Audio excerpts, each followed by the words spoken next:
Manchester United legend Paul Scholes doesn't rate Lisandro Martinez. What a pundit.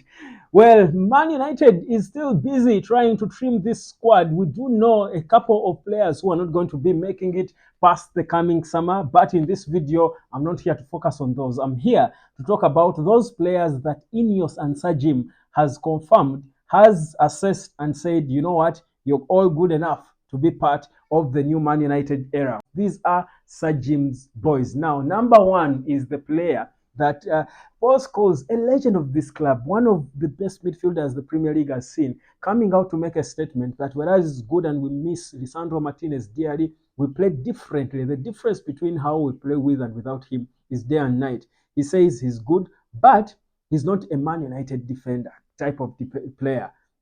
That is according to Paul Scholes. Now, honestly, I'll tell you this because I know it is not yet time. It's early days for us to rate Lisandro Martinez and put him in the same class with the Rio Ferdinand's, players like Nemanja Vidic. And I don't want to go into Yapstam. I don't want to go into those comparisons. But let me tell you this.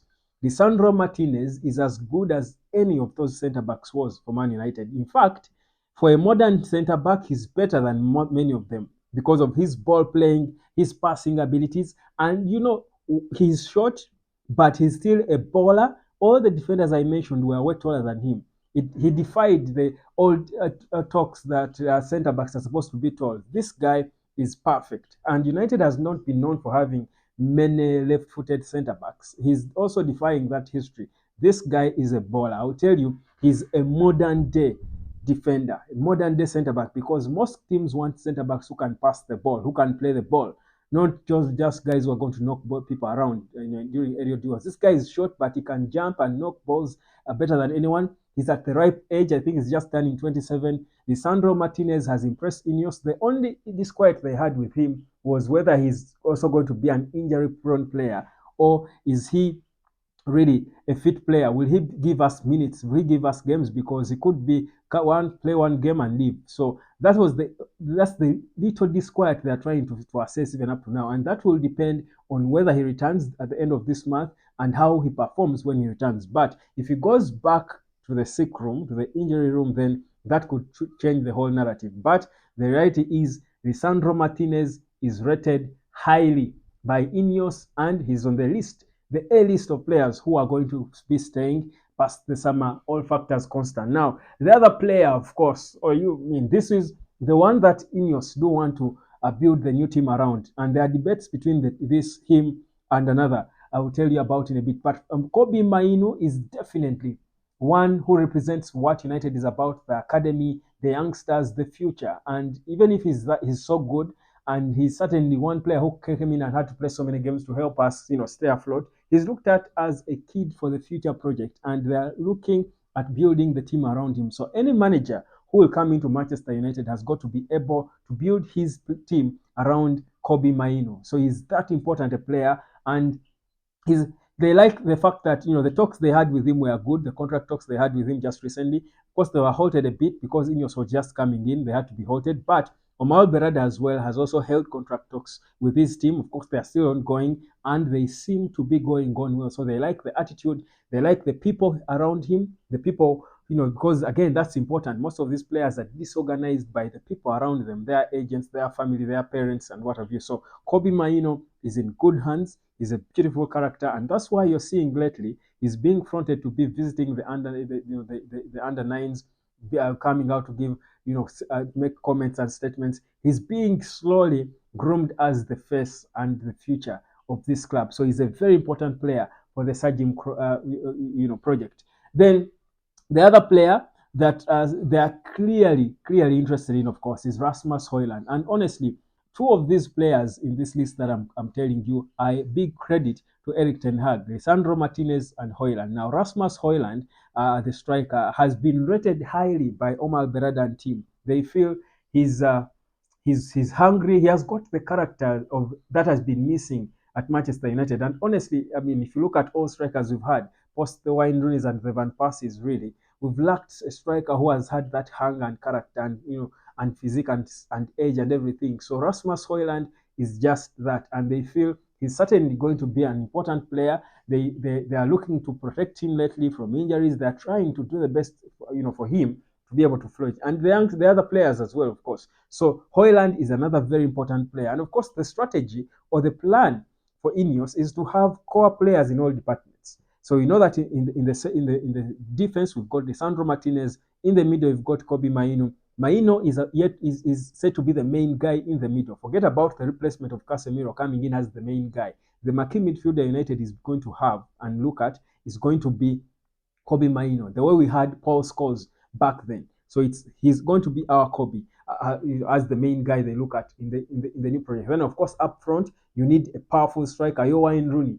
That is exactly Rasmus Hojlund. Then the goal is the other department I do want to talk about, because we just signed a goalkeeper for 50 million. They don't feel like it's really urgent to start focusing on the goalkeeper.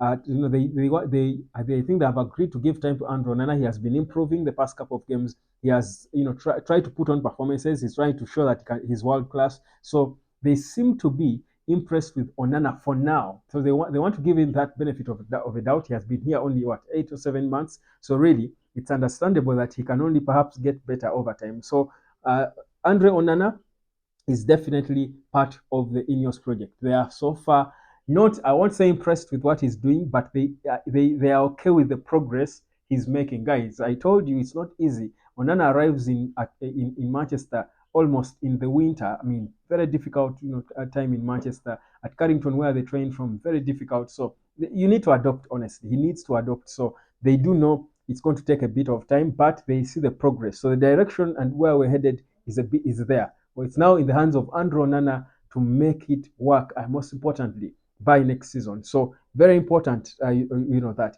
The other player that they are still debating, and they are still trying to see what to do, because we need money. They are looking at the accounts, but Alejandro Garnacho is the other player. He's looked at as an academy boy. Garnacho has had good performances. He's 19, and certainly he is a typical Man United player. He's our academy player. So they are still debating Alejandro Garnacho and trying to assess him and his attitude, his mentality, everything about him, to see if he will fit into what they're trying to build. So the talks are ongoing for Alejandro Garnacho. Very important. But what we know is that they're headed right. Garnacho is rated highly. He's an important player for Manchester United, and he certainly fits the bill to be among Sir Jim's boys. So he's the other player, and soon I will be coming here to confirm to you. They have discussed Mason Greenwood. I've said this before.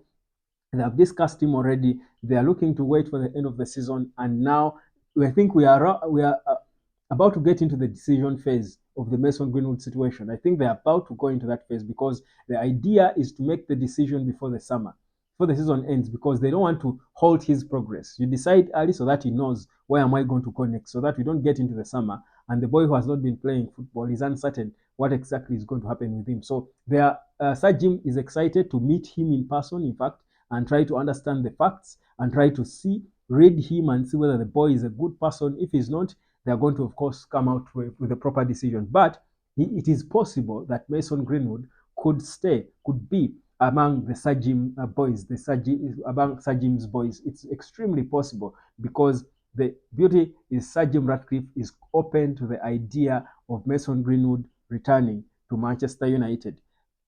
Diogo Dalot has been discussed. They are still not 100% decided on what exactly they're going to do with Diogo. If he's progressing, they are still monitoring him and assessing him. I think that will be a late decision on whether he's going to be a main guy, or do they have to go into the market. And you see, all the players that may not be main guys in the Sir Jim project are not exactly going to leave. Some players will then, their positions will then have to go into the market and find better players than them, and they play second fiddle. So there are debates about Diogo Dalot. Should Diogo Dalot be a main guy, or should he a backup player, and we go into the market and get a better world-class right back to play that position? Or can we stick to Diogo Dalot? That again is going on. He's being assessed. It's looking impressive. The Aaron Wan-Bissaka, they triggered his 1-year contract extension. Bissaka might not stay for so long. The only thing that might save Bissaka is the fact that he's British, and there is a certain number of British players you must have in the squad. So he could exploit that wing, but that will all depend on how he performs when he returns from injury. There will be no room for keeping guys there but being, rehabilitated forever. You've got to be fit and play. It's part of the game. It's part of the new reign. So there should be prayers as well when it comes to these players. So that's a bit of what's happening.